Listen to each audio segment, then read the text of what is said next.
Imagine a flower that does not feed on fertile soil, but on emptiness, that lives in the most arid and inhospitable desert in the world, but upon touching water, it opens up as if it held the very soul of the earth. This flower exists. It is known as the Rose of Sinai, also called the Rose of Jericho, and for centuries, both mystics and scientists, pilgrims and kings have tried to understand why a simple plant that dries up and curls in the wind, upon coming into contact with moisture, revives with a force that defies natural logic. Is it just a trick of biology, or the visible representation of a mystery that touches the invisible? In the heart of the Sinai Desert, among sun-scorched stones and dunes of eternal silence, it rests, shriveled, dry, gray. Many have passed by it without noticing. Others, upon observing it bloom from nothing, saw in it a miracle. But the true secret of the Sinai rose is not only in its resilience, it's in its structure, in its behavior, and in the way it mirrors something deep within the human being, the capacity to be reborn, even when everything around seems dead. Like a hidden symbol left by time, it challenges us to look beyond the surface, as a subtle invitation to understanding our own spiritual ascension. Why have such diverse cultures, from the ancient Egyptians to the desert monks in Syria, revered this plant as a symbol of spiritual transformation? It is recorded in medieval scrolls, esoteric manuscripts, and even among the alchemists of the Renaissance, where it appears alongside symbols such as the philosopher's stone, transmuted gold, and the serpent that consumes itself in fire. This is no coincidence. The Rose of Sinai carries a specific geometry, a symmetry that, according to scholars of sacred geometry, refers to archetypal patterns found in sacred constructions such as Solomon's Temple and the Great Pyramid. But what does it truly represent? What can a rose that survives in the desert teach us about ourselves? The answer is not in a belief, but in an experience. Just as it only blooms with water, which represents in practically all traditions the spirit, emotion, and the divine feminine, so too does the human being only truly awaken when it connects with something beyond reason. The Rose of Sinai is a mirror. It doesn't teach with words, it teaches with presence. It stands there still, waiting for the right moment to reveal its full form, just like the human soul waits, in inner silence, for the drop that awakens. For centuries, travelers from the Middle East have carried this flower as a talisman, not just for its beauty, but for its symbolism, spiritual protection, inner renewal, connection with higher planes. In Sufi texts, there are mentions of a flower of silence, which only opens in the presence of truth. In Orthodox Christian rituals, it appears as a symbol of the birth of the inner Christ. In the Hermetic circle, it's associated with the initiation process. All these traditions point to the same core. The Rose of Sinai is a key, a representation of something that goes beyond botany, a spiritual language encapsulated in living matter. Her behavior is so unique that science took a while to explain how she could survive for decades without water. But even so, no scientific explanation can erase the aura that surrounds her. Because what matters is not just how she does it, it's what it awakens in those who see it. There's something deeply unsettling about watching something seemingly dead come to life before our eyes.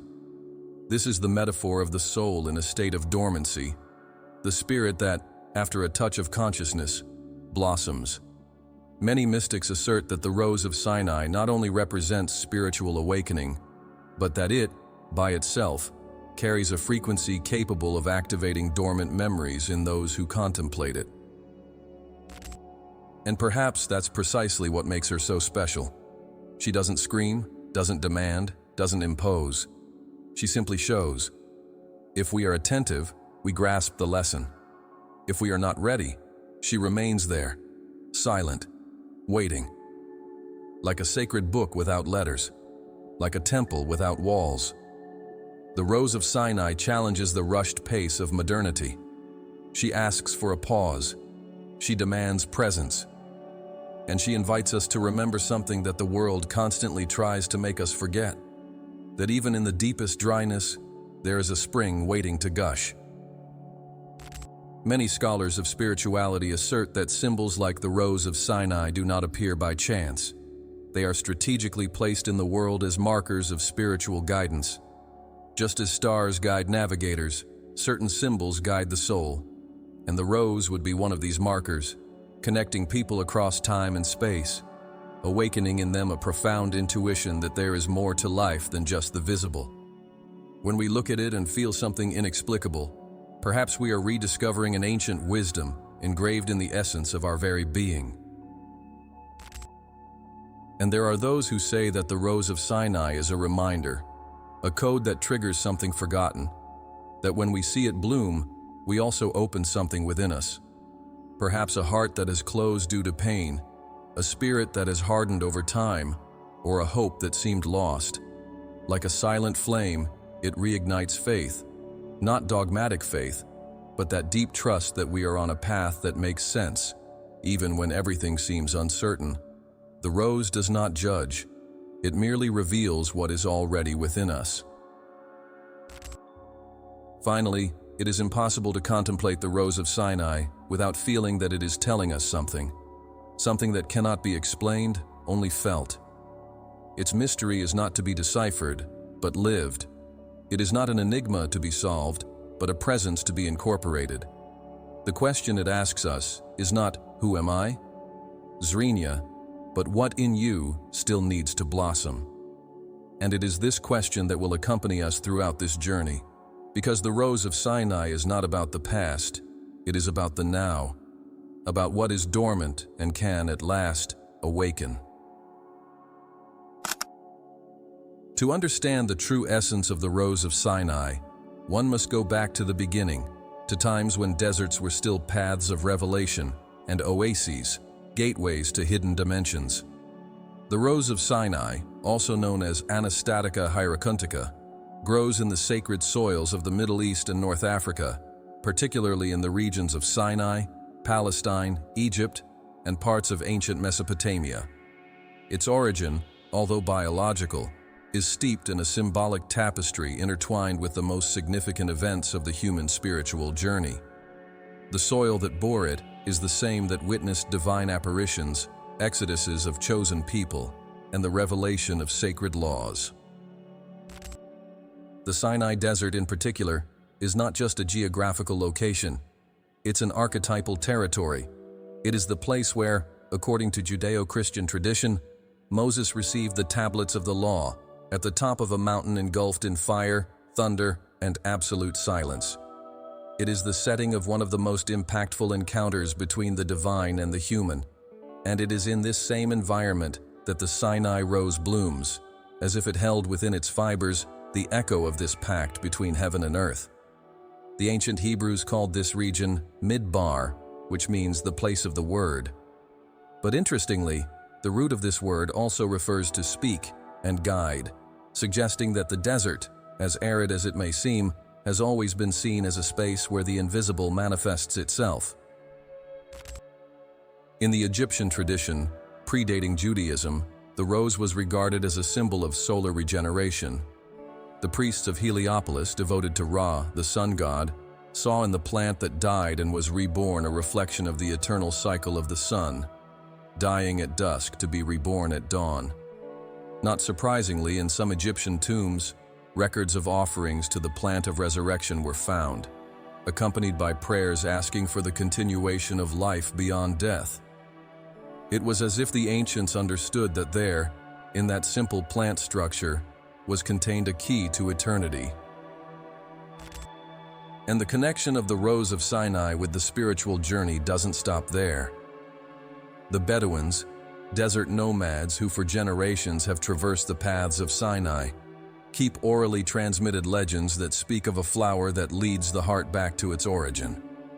According to these stories, whoever finds the rose and contemplates it with respect may receive a vision, a flash of clarity about their life's mission. For the Bedouins, it is not a simple natural element, but a sign, a path marker left by Allah to guide those sincere in spirit. Early Christianity also preserved the symbolic value of this plant. There are reports that the first desert monks, known as the Desert Fathers, figures such as Saint Anthony and Evagrius Ponticus, carried the Rose of Sinai with them on their pilgrimages. To them, it represented the soul that, even when parched by the temptations of the world, could revive by immersing in divine grace. They saw in the plant not just a metaphor, but a silent spiritual companion, reminding them of the importance of inner vigilance and unwavering hope. The most fascinating thing is to realize that this symbolism has crossed cultures without losing its essence. In the Islamic world, especially among the Sufi mystics, the Rose of Sinai is seen as the mirror of Tawheed, the divine oneness. For them, every aspect of nature manifests the One, and the rose, in its dance between death and life, expresses the path of the soul that, by detaching from the ego, rediscovers the truth. In certain ceremonies it is used during moments of dhikr, the divine remembrance, as a representation of the soul that opens itself up when bathed in the light of love. Even in the Gnostic texts, such as those found in Nag Hammadi, Egypt, there are symbolic references to desert flowers that awaken when the time comes. Although they do not directly mention the Rose of Sinai, the parallels are evident. These texts speak of a hidden knowledge, reserved for those who dare to cross the veils of illusion. And isn't this exactly what the rose does? It remains hidden, disguised as insignificance, until something within or without touches it, and then it reveals itself. Archaeobotany, a branch of archaeology that studies ancient plants, has discovered evidence of the ritual use of this rose in temples and tombs dating back more than 2,000 years. In certain excavations in the Sinai and Nile Delta regions, dried fragments were found near objects of spiritual use, such as incense burners, amulets, and papyruses. This confirms that the Sinai rose was valued not just as a plant, but as a sacred item. Its use was not decorative, but symbolic, almost magical. Whether in Egypt, Israel, Arabia, or the Christian caves of Cappadocia, this plant emerges as a thread of ancestral wisdom. And it's important to remember that the ancients did not separate science from spirituality. Everything was an expression of the One. The flower that resurrects was viewed with reverence because it mirrored the human spiritual process, dying to the world to be born into eternity. A painful process, but necessary and profoundly beautiful. Thus, by understanding these historical roots, we realize that the Rose of Sinai is much more than a desert survivor. It is a living testimony of the faith of the civilizations that preceded us, a botanical memory that ascent is not a theory but a possible reality, observable even in nature. And perhaps that's why, when we touch this flower with our hands, something within us also awakens, a premonition, a memory, a call. Amidst so many centuries and civilizations, she remained, discreet, silent, humble, but always present, as if waiting for the moment when we would understand her language again. Today, as we strive to reconnect with the essence, with the spiritual, with the meaning of existence, it is she who gazes at us from the desert and whispers, "The truth was never far away, just hidden in plain sight." The world we live in is full of symbols, not only those we see emblazoned on flags, coins, or holy books, but living symbols, shapes, sounds, patterns, and behaviors that resonate with something very ancient and deeply rooted in our collective unconscious. Carl Jung, the great Swiss psychologist, called these elements archetypes, universal psychic structures that manifest in myths, dreams, and religions. And among the most powerful symbols that span cultures and millennia is the rose. The Rose of Sinai, in particular, is not just a botanical phenomenon. It is a condensed archetypal manifestation, a wordless language that triggers a silent recognition in the soul of those who contemplate it. The rose, throughout history, has been associated with everything that is hidden, sacred, and transformative. It appears as a symbol of the spiritual heart in Sufism, as the flower of martyrdom in Christianity, as a representation of the divine secret in alchemy. The Rose of Sinai, with its spherical structure and spiral opening movement, carries in its form the same logic of creation expressed in the flower of life, in Tibetan mandalas, and in the rosettes of Gothic cathedrals. There is no chance in this. Everything in it speaks the symbolic language of awakening, of revelation, of gradual enlightenment. And this is the first great secret. It does not represent an idea, but a living process. This process can be summarized in 3 symbolic stages: retraction, waiting, and blooming. In the first, the plant contracts, dries up, closes itself off, much like a human being in the face of traumas, fears, or illusions. In the second stage, it remains silent, seemingly dead, but in reality, alive inside, like one who enters the cave of the soul, seeking answers not found in the external world. And finally, it blooms, responding to the touch of water, revealing its fullness, like the soul that, upon finding the true spirit, blossoms with all its light. This is precisely the path that appears in so many mystical traditions, from Inanna's descent into the underworld in Mesopotamia to Christ's ascension on the 3rd day. Upon recognizing this archetypal pattern, we realize that the Rose of Sinai is not just a symbol, but a symbolic key. In Kabbalah, the archetypes are called Sephirot, and they represent aspects of divine manifestation in the world. The rose, in this context, can be related to the Sephira of Tiferet, beauty, the heart, the harmony between mercy and rigor. It's Tiferet that balances the tree of life, just as the rose balances the desert with its silent and living presence. It doesn't need to make noise. Its existence is the message. Its shape is the teaching. Its openness, the promise. In Hermeticism, a tradition that blends Egyptian, Greek, and alchemical philosophy, the rose symbolizes the greatest secret of spiritual initiation. Hence, the famous Latin phrase sub rosa, under the rose, was used to indicate conversations that took place in secrecy during rituals and initiations. The rose was placed on the ceilings of meeting chambers, symbolizing the pact of silence and the presence of truths that could not be spoken, only lived. The Rose of Sinai, in this sense, not only represents sacred silence, but invites a deeper listening, the listening of the heart, of intuition, of the internal voice that speaks without words. In Sufism, the mystical path of Islam, the rose is the symbol of the dervish's heart, the spiritual seeker who spins to find the center. The scent of the rose is said to be the breath of God, and its blooming, the reflection of the soul that has surrendered to divine love. The Rose of Sinai, although scentless, expresses this movement with its own body. It spins, curls, and opens in a silent dance that resonates with the movement of the planets, with the galaxies, with the expanding cosmos itself. It is a petrified cosmic dance, a living mandala which reveals the hidden structure of creation.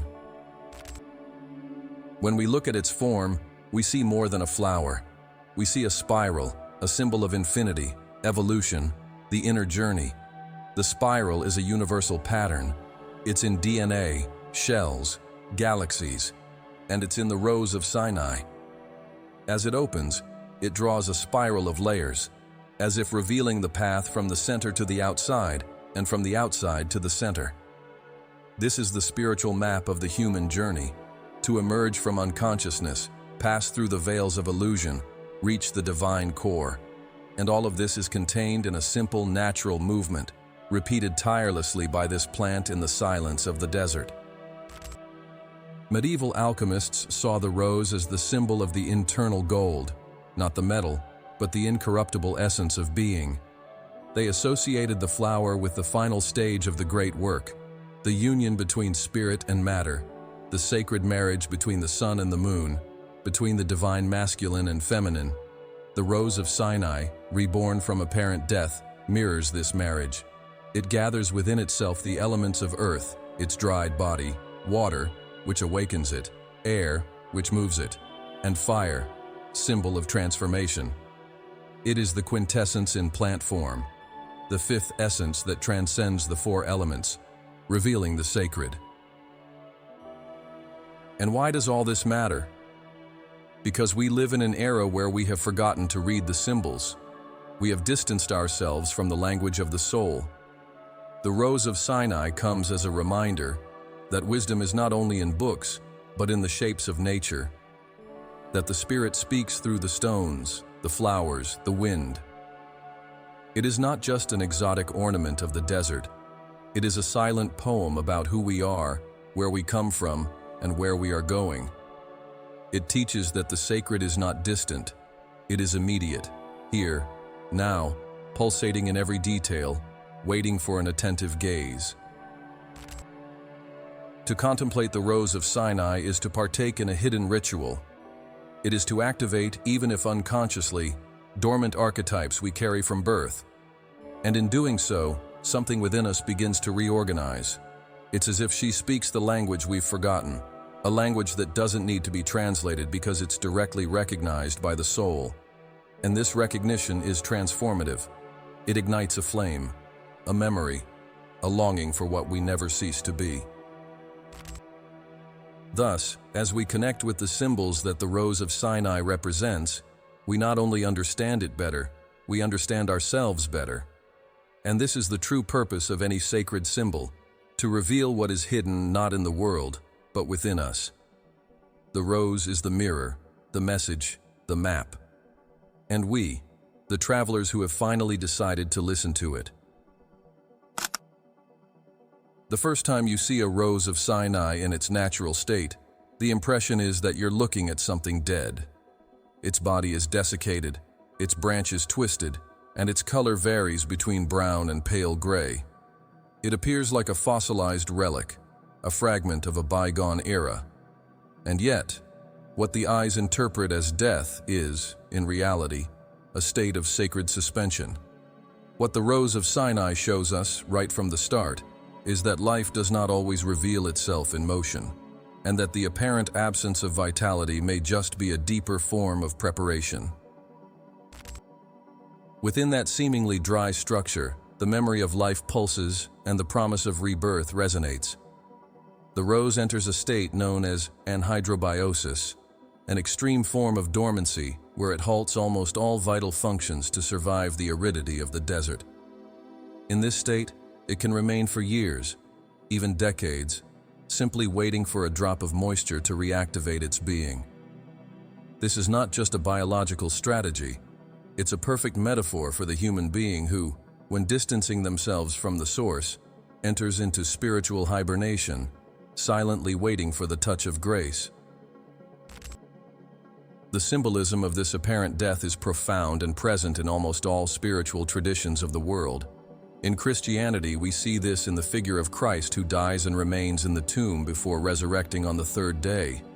In the myth of Isis and Osiris, the shattered god is rebuilt and reborn as the king of the underworld.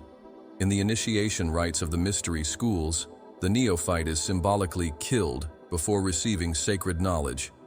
Always the same pattern: the fall, the silence, the waiting, and the transformed return. Inside the Rose of Sinai during its dormancy, nothing is lost. Its structural matrix remains intact. Its cells contract, its energy recedes, but the potential for life remains untouched. And when water touches its roots, it responds with a force that even surprises scientists. It expands, opens, stretches in all directions as if celebrating a reunion with the spirit of life. It's as if it were saying, "I was never dead. I was waiting." This behavior is deeply similar to the process that many of us go through in times of crisis, pain, or loss. How often do we feel disconnected, without purpose, emotionally barren? How many times does everything within us seem sterile? In these moments, something essential withdraws. We close ourselves off. We lose our color. And yet, even there is an untouched spark, waiting for just a drop of light, of truth, of love to reactivate it. The rose shows us that rock bottom is not the end. It is the soil where the roots of the soul dive deeper to be able to bloom with greater strength. The dormant period of the rose is not passive. It's a time of preservation, a time of invisible gestation, and this teaches us to honor our internal winters, those periods when nothing seems to bloom, but where, in silence, something sacred is being incubated. The apparent death of the rose is a state of wisdom. It does not fight against the desert. It does not try to force blooming. It accepts, surrenders, withdraws. And in doing so, it becomes one with the rhythm of nature. It teaches us that dying to the ego, to illusions, to expectations, is an essential step to awakening to what is eternal in us. In alchemy, this process is described as nigredo, the first stage of the work, where the raw material is reduced to chaos, to darkness. It's the confrontation with the shadow, with the loss of the old identity, and it's precisely from this apparent collapse that the true transformation begins. The Rose of Sinai perfectly represents this phase. It not only accepts the dark, it incorporates it, transforms it into its temple of silence. And from there, when the right moment arrives, it resurrects. Not as before, but expanded, renewed, aware of its own essence. In Eastern traditions, particularly in Taoism and Zen, there is a value placed on emptiness as a fertile space. The master is not the one who accumulates, but the one who unlearns, who empties himself to receive the new. The Rose of Sinai embodies this principle precisely. Its withdrawn form is a living testament that non-doing is often the wisest gesture, that silence can hold more power than hasty action, that waiting with confidence is a spiritual act of extreme courage. And it is here that the rose transcends its vegetal existence and becomes a living teaching about faith. Because there is no guarantee that the water will come, and yet it remains. Shrunk, yes, but ready. Always ready. It teaches us to stay open to life, even when everything seems stagnant. It reveals that true death is not the absence of movement, it's the loss of hope. And while the rose waits, it keeps the flame of possibility alive. Upon reopening again, after such a long time dormant, the rose not only regains its original form, it manifests the victory of life over death. And that's why so many cultures have associated it with eternity, spiritual rebirth, the immortal soul. It is the silent testimony that nothing that is true truly dies. It only withdraws, to be reborn with more clarity, more strength, more beauty. And this cycle of dying, silencing, and blooming is the very cycle of the human soul. And so, the Rose of Sinai offers us a mirror. It invites us to look at our own internal deserts, not with fear, but with reverence. Because it is in the desert that the soul is purified. It is in the dryness that we learn to value water. It is in the dark that we recognize light. The rose teaches us that death is merely a fold of life, a gateway, not an end. That true eternity is not in living forever, but in living fully, even in the quietest moments. Finally, she leaves us with a gentle reminder, almost whispered by the wind. Do not fear your winters. They are necessary. And when the water of consciousness touches your essence, you, like her, will also bloom. Not as before, but as what you were always destined to be. Nature does nothing by chance. Each shape, each pattern, each geometric repetition is a signature of the invisible. When we observe the Rose of Sinai in its blooming process, we perceive more than a simple botanical phenomenon.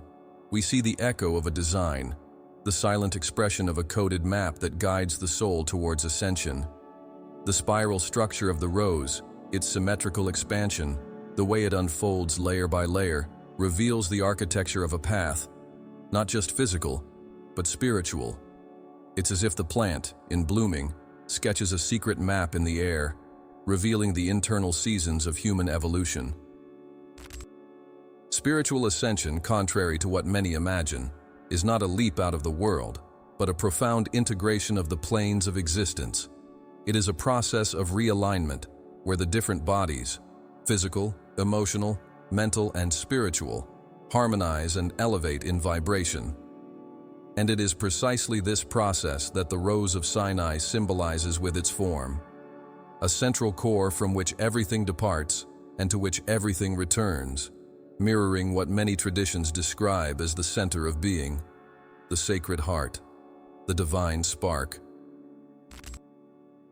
When analyzing its geometry through the eyes of sacred science, we realize that the Rose of Sinai shares proportions similar to the Fibonacci sequence, the golden spiral, and the flower of life, recurring patterns in everything that is considered an expression of the divine in the material world. These shapes are not just beautiful, they are functional, expansive, and are present from the growth of galaxies to the way human embryos develop. When the rose opens, it is not just blooming, it is revealing a cartography of the spirit, an initiatory journey imprinted in its own form. Each of its layers represents a stage of awakening. The first, innermost, is the sleeping core, the essential self that is hidden beneath layers of conditioning, fears, and limiting beliefs. As the rose unfolds, it reveals the progressive release of these layers. The expansion is gradual, never forced. So it is with the soul. Awakening does not occur all at once, but through successive revelations, like veils being lifted. This is the principle of the spiral of consciousness, a circular ascent that returns to the center, but in an increasingly elevated manner. In ancient energy systems, such as the chakras in Hinduism and Buddhism, we find the same logic. The energy centers open in a spiral, and each one is associated with a color, a sound, a level of consciousness. The Rose of Sinai, when opening in circular layers, can be seen as a living representation of these centers. Its opening occurs from the center to the periphery, from the root chakra to the crown, in a perfect metaphor for the vibrational elevation of Kundalini energy, which rises up the spine, awakening the energy centers one by one until it reaches enlightenment. But beyond the similarity with chakras, the rose also mirrors the concept of mandalas, circular symbols used in spiritual traditions as tools for meditation and contemplation. Tibetan monks, in creating sand mandalas, seek not only beauty but express the hidden order of the universe.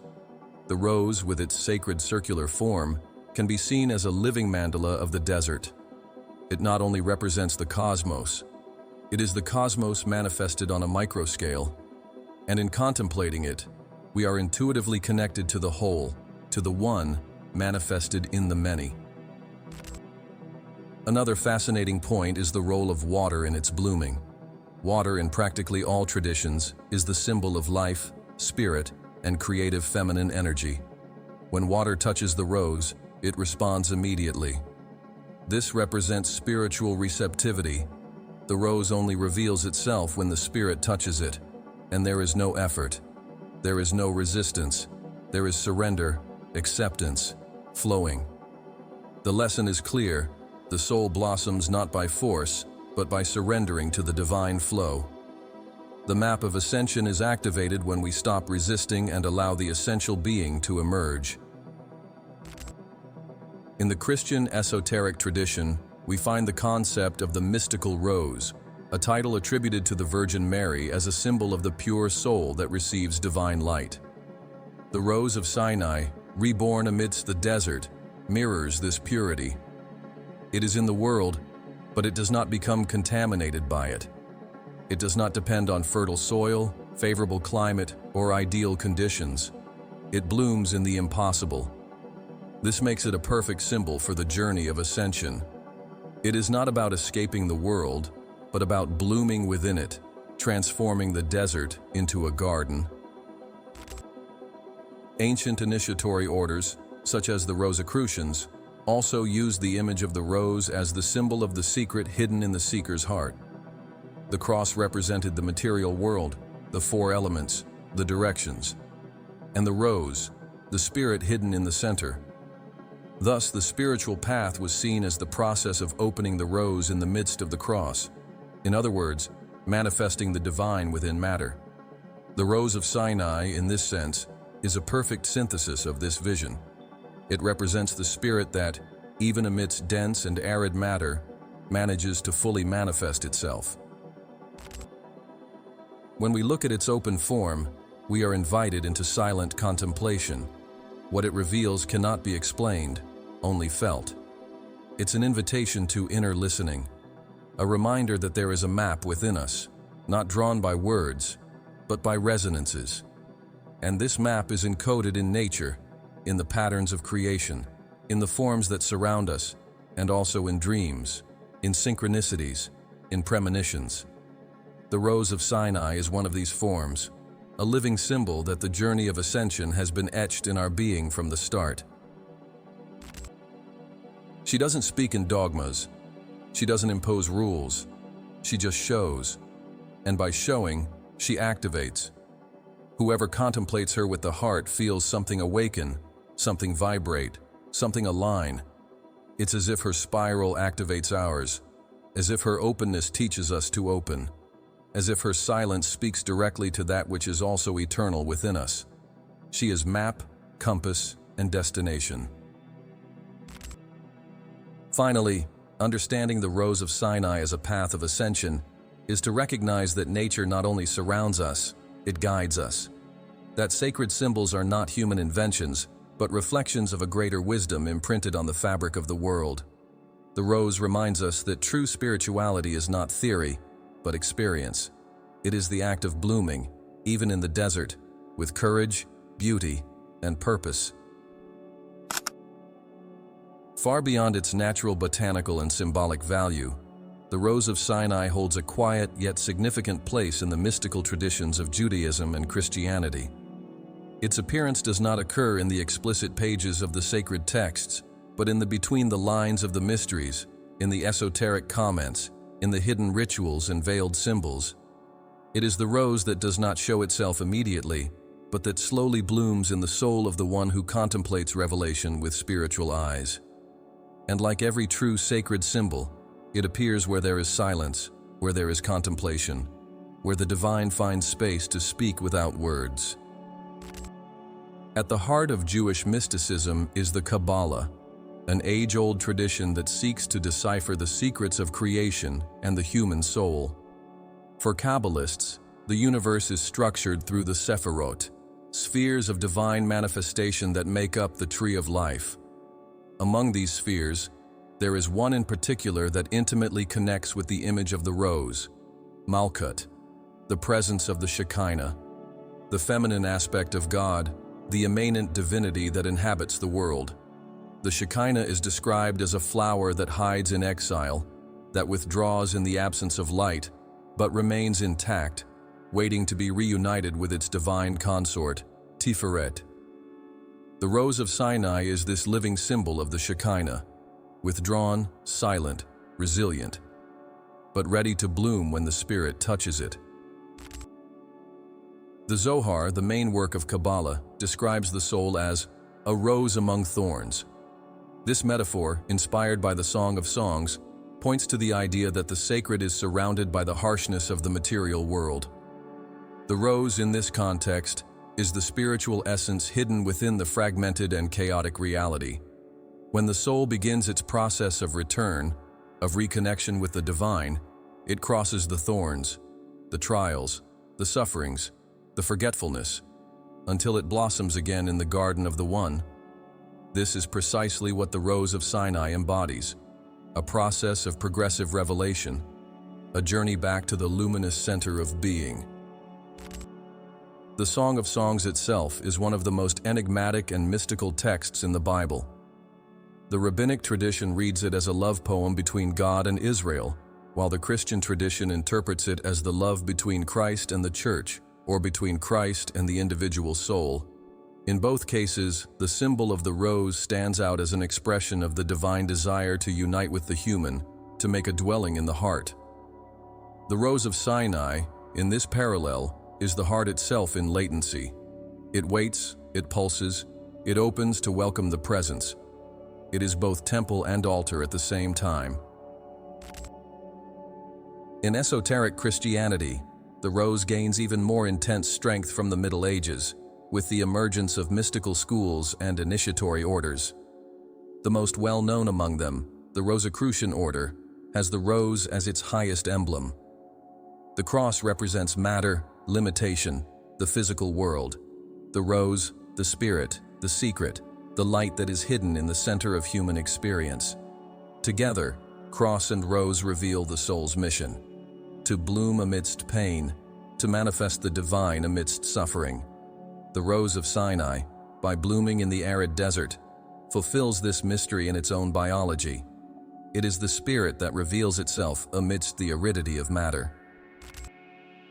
In medieval depictions, Mary is referred to as the mystical rose, not by chance. She is the bearer of the Christic light, the receptacle of the Word, the woman who says yes to infinity.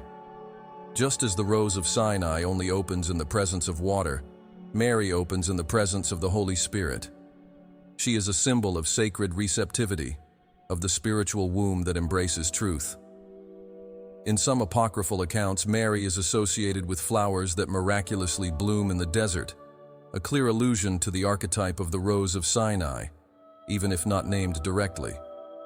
What matters is the symbolic pattern: the divine blooming in the most unlikely place, light emerging from aridity. Christian mystical theology, developed by figures such as Saint Teresa of Avila and Saint John of the Cross, also makes use of the image of the rose to describe the soul's journey. Saint Teresa speaks of inner castles, each one a chamber of the soul until reaching the center, where God resides. The journey is painful, filled with shadows and trials. But at the center, there is a flower, there is silence, there is communion. The Rose of Sinai, in this sense, is the plant at the center, the one that quietly holds the mystery of the sacred union between the soul and the divine. It is a symbol of the inner dwelling, of spiritual intimacy, of the real presence of God in every being. In the liturgical rituals of Eastern Christianity, especially in Coptic and Orthodox Christianity, there is mention of desert flowers used during times of spiritual vigil. The Rose of Sinai, due to its resilience and symbolism, was placed alongside relics, candles, and icons as a sign of the presence of the sacred that transcends time. It was not just an ornament, but a reminder that the miracle is not in grand displays, but in the silent faithfulness to truth, even when everything around seems dry. The flower that sleeps for decades and rebirths at the touch of water is the symbol of hope that never extinguishes. In the symbolism of Christian sacraments, water is the element of regeneration. In baptism, the individual dies to the world and is reborn to God. And so does the Rose of Sinai. It symbolically dies and awaits the baptism of life to return. It represents the soul that has already been cleansed, but which is withdrawn into oblivion and is awaiting the remembrance of the Spirit. Baptism, then, is not just an external rite, but a gesture that activates the memory of the rose within us, a gesture that whispers, "You did not die. You just fell asleep. It's time to bloom." Even more profoundly, some mystics see in the Rose of Sinai the reflection of the ultimate revelation, one that will not be given in temples, books, or doctrines, but will be recognized in the heart of each being. The rose is the collective heart of humanity which, after millennia of spiritual aridity, begins to receive the first drops of living water. Its blooming represents the awakening of a new consciousness, a new covenant, no longer mediated by institutions, but sealed in the silence of being. Thus, the Rose of Sinai is not just a marginal symbol in these traditions. It is the subtle thread that sews the invisible cloak of Judeo-Christian mysticism. It reminds us that God does not speak only through prophets or angels, but also through the flowers of the desert, the discrete signs of nature, the gestures that have been repeating for millennia in creation, and that listening to this language requires silence, reverence, and open eyes to the invisible. Among the oldest symbols of humanity, few carry as much power as those used by alchemy. Far beyond the attempt to transform lesser metals into gold, ancient alchemists operated on a much higher level, the transmutation of the human soul. The true great work was not external, but internal.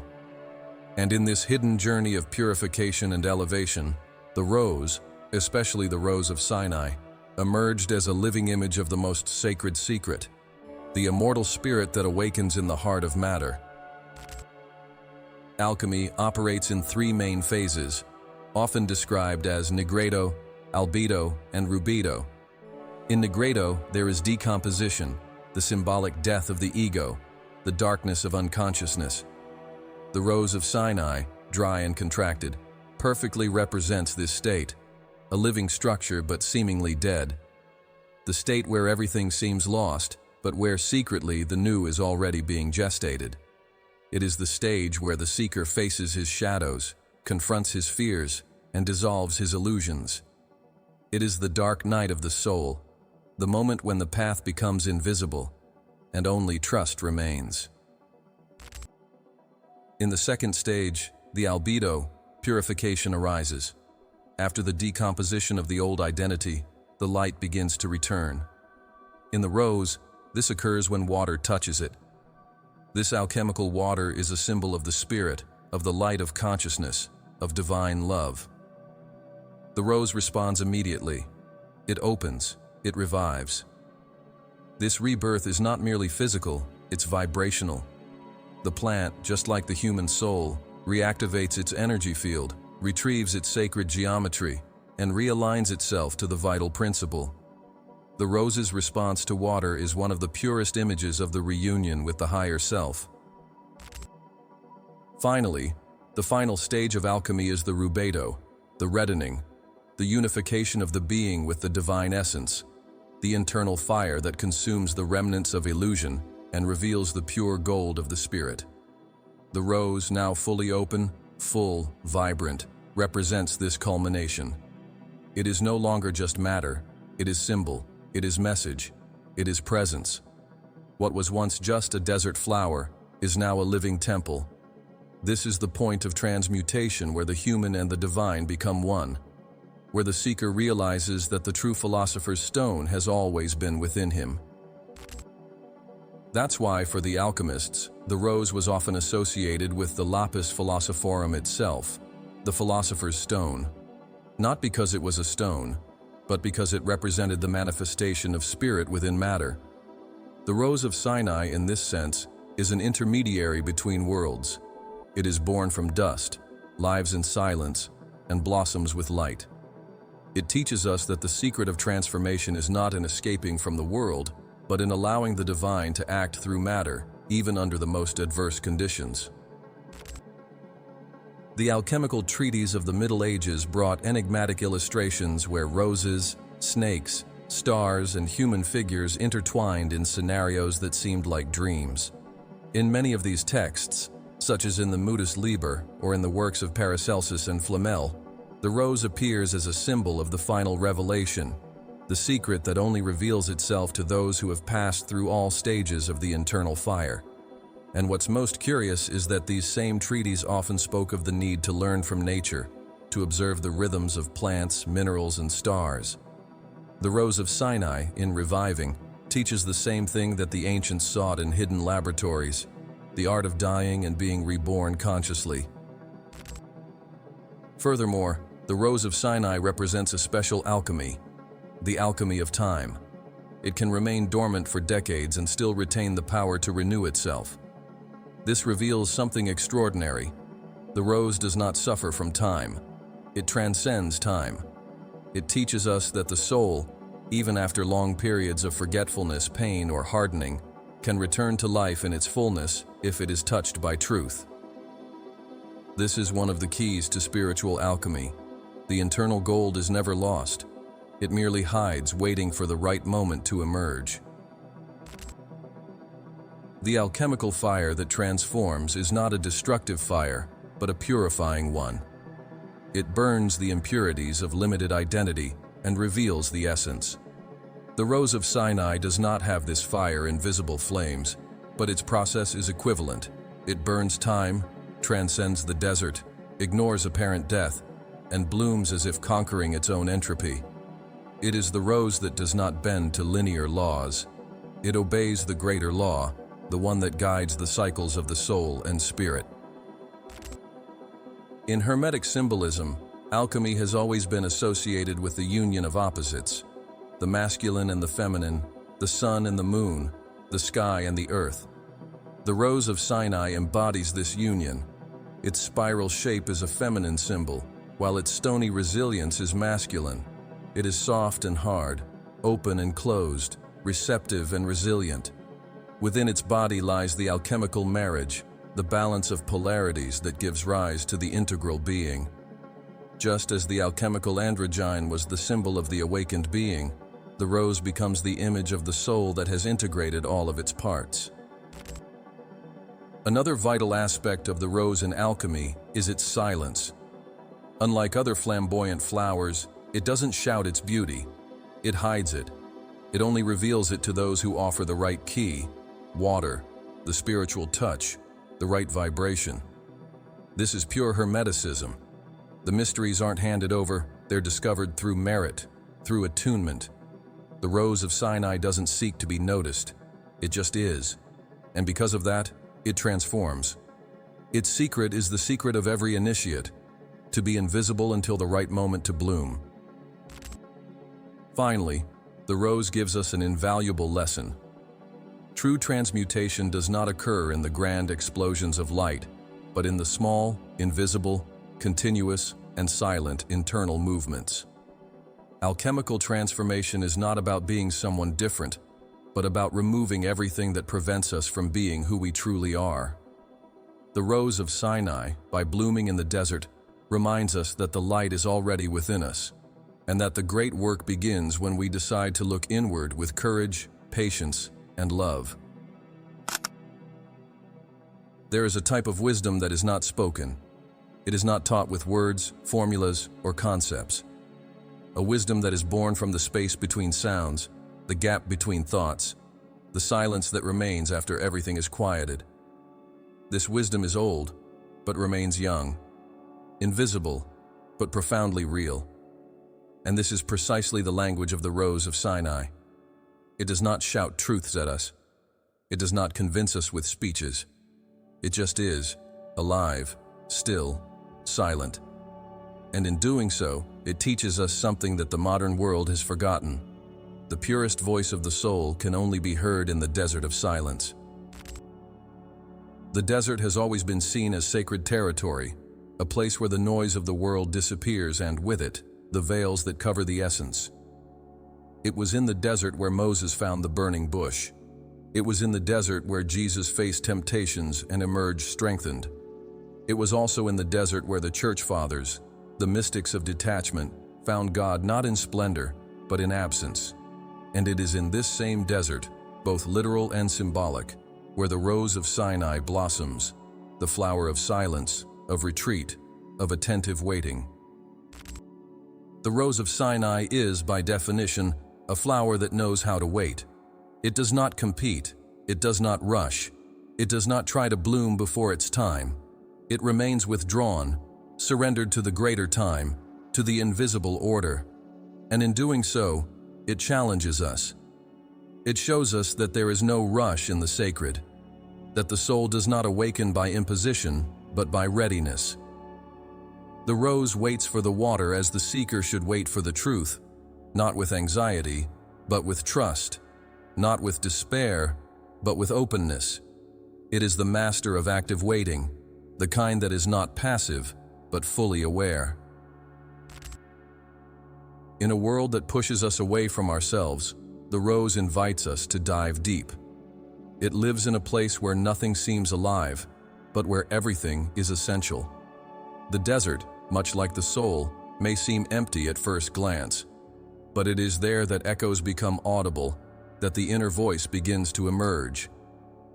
The Rose of Sinai teaches that the most authentic blooming does not occur amidst the noise, but at the center of inner silence, where all certainties dissolve and presence awakens.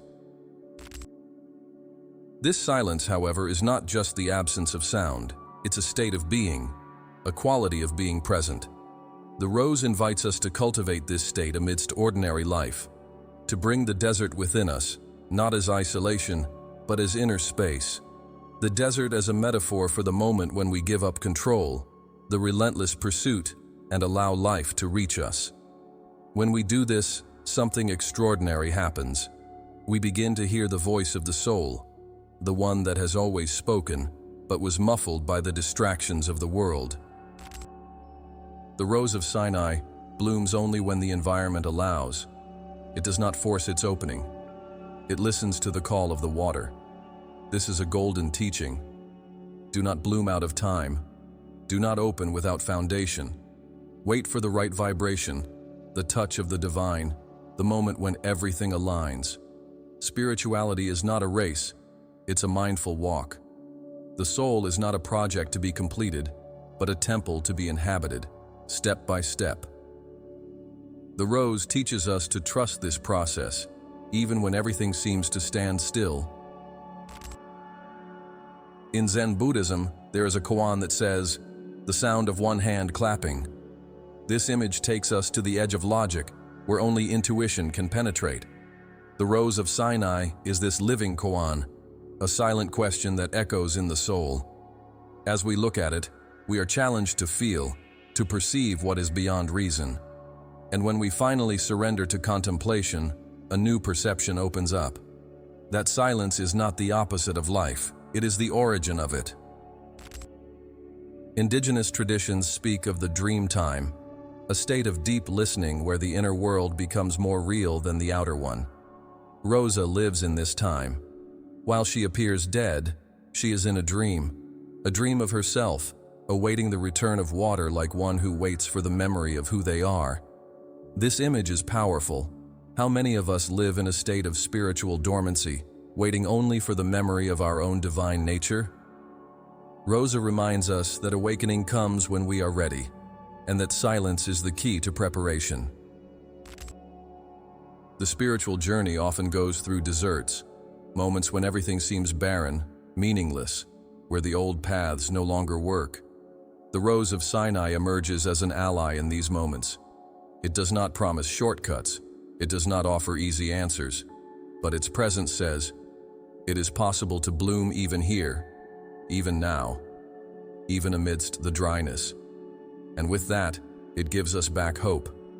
Not passive hope, but the kind that strengthens in solitude, simplicity, and fidelity to the process.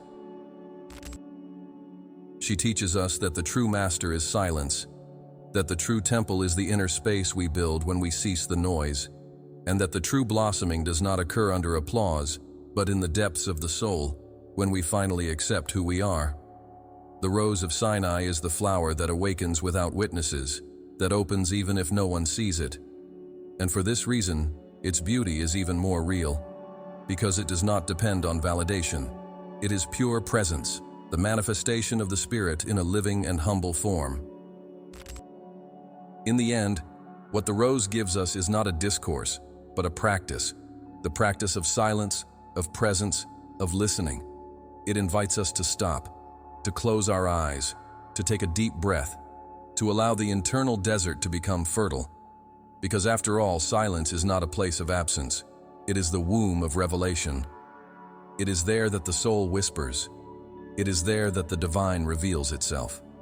It is there that the rose we are blossoms. Everything we've experienced up to now, every image, every symbol, every silence, has been merely preparation for what truly matters. The Rose of Sinai that lives within you. Because as much as the flower exists in the physical desert, its deepest habitat is the human heart. Each being carries within them a potential rose, a spark of purity, strength, beauty, and truth, that even when forgotten, remains intact, waiting, watching, whispering, and the time to listen to it has arrived. We live in a world saturated with stimuli, information, hustle and bustle. We are trained to look outward, to seek answers in the external, to chase after validations and achievements that, although enticing, rarely fulfill. But the Rose of Sinai offers us another path. it invites us to stop, to look inward, to remember. Because true ascension is not an escape to the heavens, but an awakening of what we already are, but have forgotten. The rose is the symbol of what is ready to emerge in you, if you allow it. Have you ever wondered why some images, some words, some encounters awaken something in you that seems larger than the mind can comprehend? It's because they touch the inner rose, that part of you that has not been contaminated, that remains intact, connected to the origin. The rose is this living memory of your essence, and when you touch it, or rather when it is touched by the water of consciousness, everything changes. What was barren becomes fertile. What was ruin becomes a temple. What was waiting becomes birth. The Rose of Sinai awakens with water, and in us, this water is loving attention, presence, self-awareness. Each time you allow yourself to stop and breathe consciously, you water it. Each time you choose to listen to your intuition instead of the external noise, you strengthen it. Each time you act with truth, with courage, with compassion, you open it a little more, until the moment it blooms, not as a literal flower, but as a visible transformation in your gaze, in your words, in your choices, in your vibration. This rose does not bloom in the same way for everyone. For some, it blossoms in a moment of pain.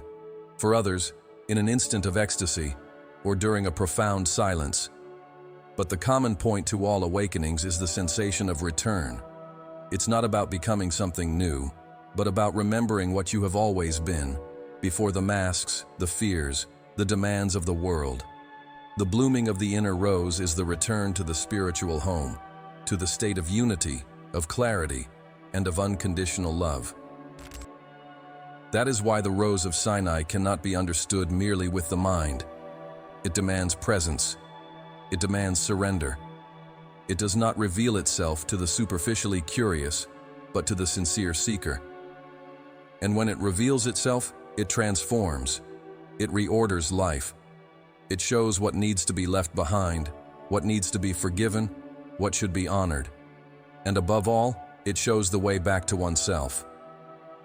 Because to ascend is this, to remember who you are, and to have the courage to live from that memory, even if the world insists on making us forget.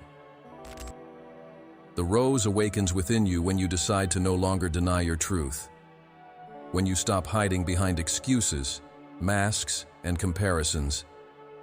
When you embrace the beauty of your own rhythm, of your own journey. It doesn't matter if you are in bloom or still withdrawn. What's important is knowing that the rose is there, alive, whole, waiting for your touch. And once it opens, it never fully closes.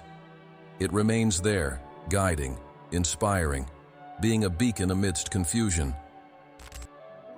This final call is not to give you an answer, but to remind you of your power.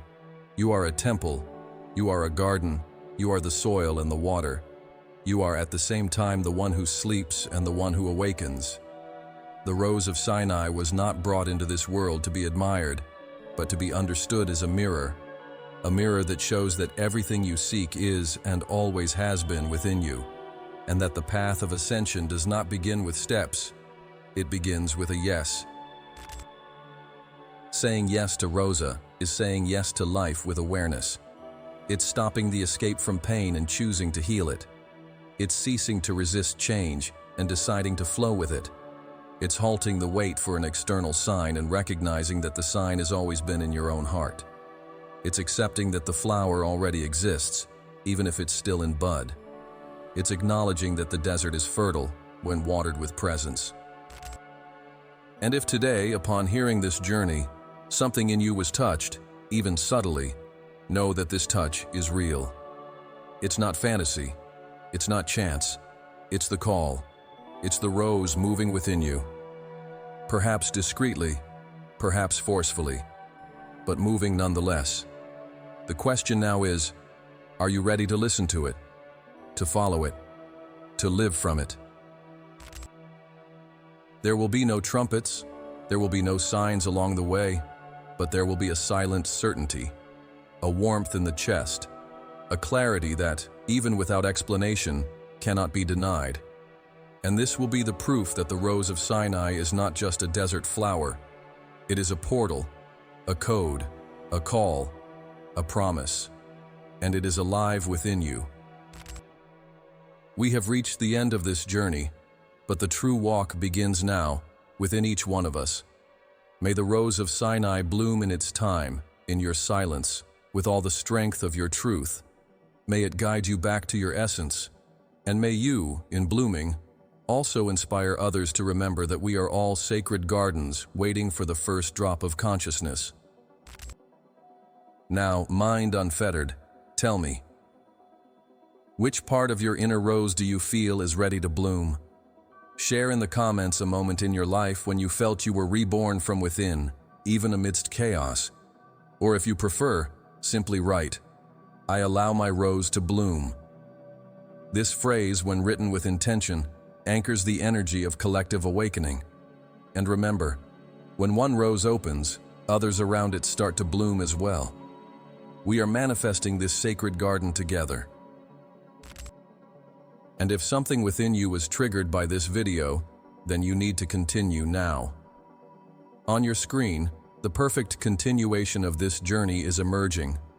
The Brotherhood of Light, the secret knowledge of Jesus that history erased.